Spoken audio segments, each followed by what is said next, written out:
In May of 2022, before I knew I was coming here, because I only knew a couple weeks before I came here, I was, one of my brother priests was serving in the military. He was a chaplain for a number of years, and he came back to the diocese, and he decided he was going to take a trip across the country, which is a wonderful experience, but he wanted all of his friends to join him for part of the trip. So the part that I joined him in was California, because we went from California all the way up to Washington State. And one of the parks that we visited was Lassen National Park, which is at the north part of California. And I don't know if you remember this, but the year before, in 2021, it was a huge forest fire, and it was called the Dixie Fire. The Dixie Fire was the biggest forest fire there ever was in all of California. And it really ravaged, especially the national park that we walked through and hiked. So as we went to Lassen, it's a volcanic national park, beautiful mountain.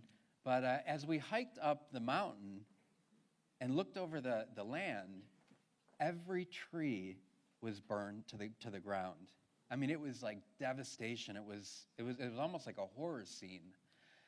And I remember that as we were walking up some of the paths, I noticed some little seedlings coming out of the ground.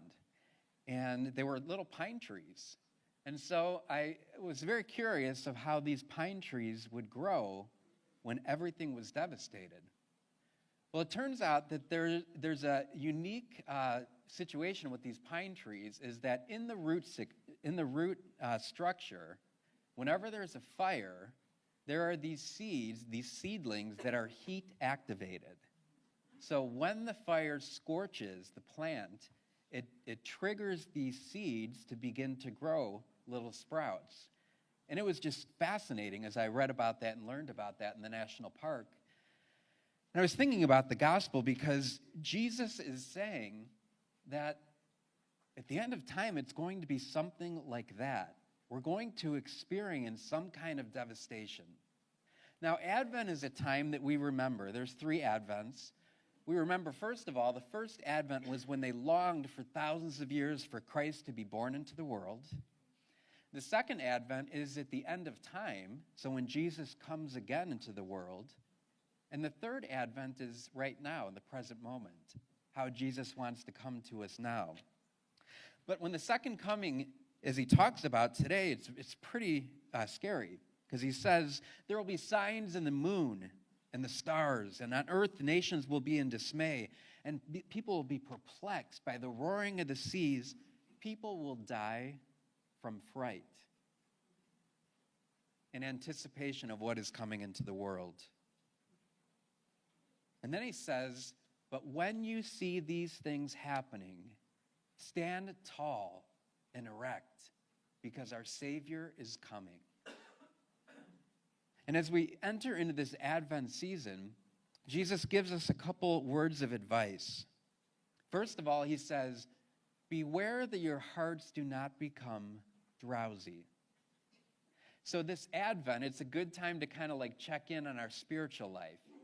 Have we become drowsy, or have we become kind of placid or stagnant in our spiritual life? And Advent is a time of allowing ourselves to wake ourselves up. The next thing he says is from carousing and drunkenness. Now, Advent, at least in America, is kind of like Christmas, right? So from now until Christmas, there's going to be a ton of parties that you go to. And it's kind of the opposite. There's a lot of drunkenness and carousing. But Jesus is saying, be aware of that. And so maybe this Advent season, just be aware of that and maybe temper it. But then he says, and the anxieties of daily life. Do not let the anxieties of daily life get to you. Because Advent is a hopeful season. And when we put the end in perspective, the small anxieties of daily life subside. The reality is, too, that any one of us could die at any moment. And if you were to think about the state of your soul right now, how would that be? So Advent's also a time for confession, for celebrating the sacrament of confession.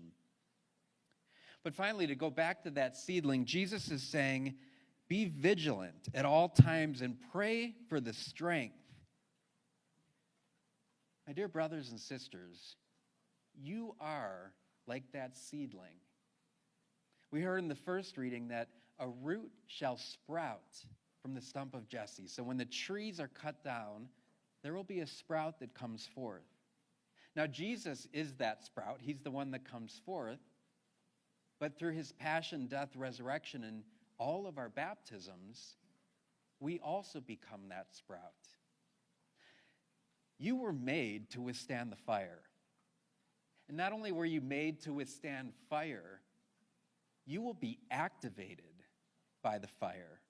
When suffering comes into your life, when challenge comes into your life, when difficulty comes into your life, when it seems like the fires of life are scorching you, that's when the seed and the sprout is activated. And so just like the forest fires of the national park, all of those sprouts remained inactive until the fire. And when the fire comes upon all of us, you are those seedlings that will be activated. You are the ones when the flames and begin to rage, and when suffering really hits us, our spiritual life begins to bloom. So as we enter this Advent season, let us do so with a hopeful wonder, but also with strength, realizing that we are going to sprout. There's going to be new life out of any of the fires that touch us. So enter into this Advent season with your shoulders up, with your strength, with your resolve, and with that realization that the seed will sprout in the intensity of the fires.